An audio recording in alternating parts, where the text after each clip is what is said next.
আমরা বাঙালি খাবার ছাড়া আমাদের প্লেটটা যেন জমেই না। যতই মাছ মাংস খাই না কেন, আমাদের মাঝে মধ্যে শুটকি ভর্তা এগুলো না হলে চলেই না।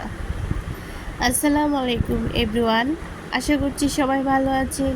আলহামদুলিল্লাহ, আমিও আল্লাহর অশেষ রহমতে ভালো আছি। চলে আসলাম আপনাদের মাঝে নতুন একটা ভিডিও নিয়ে। আজকে আমি আপনাদের মাঝে শেয়ার করব কিভাবে আমি ছোট আলু বা বিচি আলু দিয়ে ভর্তা করেছি সেটাই।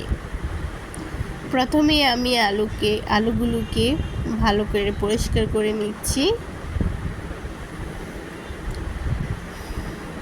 এই যে দেখুন, আমি আলুগুলো পরিষ্কার করে ধুয়ে নিয়েছি।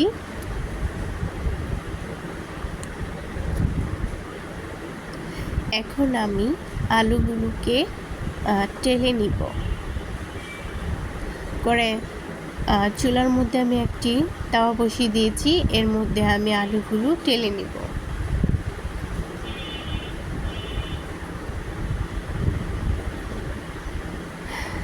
যারা আমার ভিডিওটিতে এখনও লাইক দেন নাই, প্লিজ একটা লাইক দিয়ে ভিডিও দেখা কন্টিনিউ করবেন। আর নতুন নতুন ভিডিও পেতে আমার চ্যানেলটিকে সাবস্ক্রাইব করে আমার পাশেই থেকে যেতে পারেন। আমি ঢাকনা দিয়ে আলুগুলোকে টেলে নিচ্ছি। ঢাকনা দিয়ে ঢাকার ফলে আলুগুলো সিদ্ধ হয়ে যাবে তাড়াতাড়ি। নেড়ে চেড়ে আলুগুলোকে সিদ্ধ করে টেলে নিচ্ছি। এই যে দেখুন, টালার পর এরকম হয়েছে।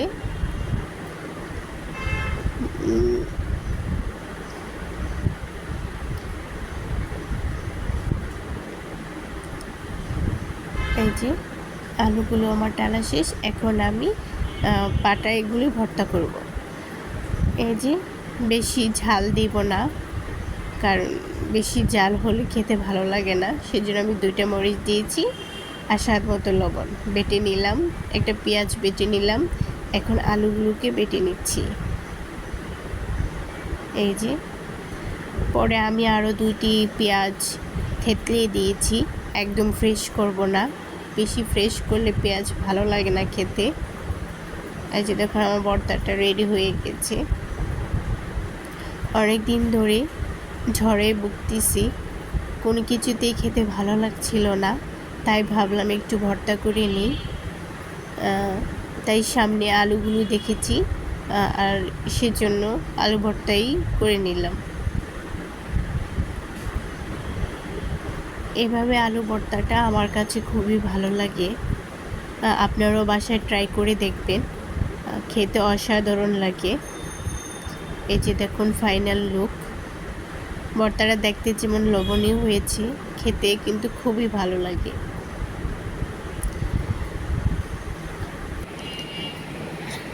এখন আমি গরম গরম ভাত দিয়ে ভর্তা দিয়ে ভাত খাচ্ছি। যারা এখনও আমার ভিডিওটি দেখছেন সবাইকে অসংখ্য ধন্যবাদ। আর যারা আমাকে প্রতিনিয়ত সাপোর্ট করতেছেন, যে আপুরা ভাইয়ারা, সবাইকে অনেক ধন্যবাদ, অনেক দোয়া। সবাই আমার জন্য দোয়া করবেন যেন আমি তাড়াতাড়ি সুস্থ হয়ে উঠি। আমার মেয়েটাকে যত্ন নিতে পারতেছি না, আমার খুবই খারাপ লাগতেছে। সবাই আমাদের জন্য দোয়া করবেন, আমিও আপনাদের সবার জন্য দোয়া করি। সবাই ভালো থাকবেন, সুস্থ থাকবেন। এই যে দেখুন, আমার মেয়ে আমার সাথে ভর্তা দিয়ে ভাত খাচ্ছে। আলহামদুলিল্লাহ, আমি অনেক খুশি, কারণ আমার মেয়ে হাত দিয়ে কখনো ভাত খায় না। আজ সে আমার সাথে ভর্তা দিয়ে ভাত খাচ্ছে। আলহামদুলিল্লাহ, লাখ শুকরিয়া আল্লাহর কাছে। সবাই আমার জন্য দোয়া করবেন, আমার মেয়ের জন্য দোয়া করবেন। সবাই ভালো থাকবেন। আজকের মতো এখানেই বিদায় নিচ্ছি। দেখা হবে নতুন একটা ভিডিওতে। সে পর্যন্ত সবাই ভালো থাকবেন। আল্লাহ হাফিজ।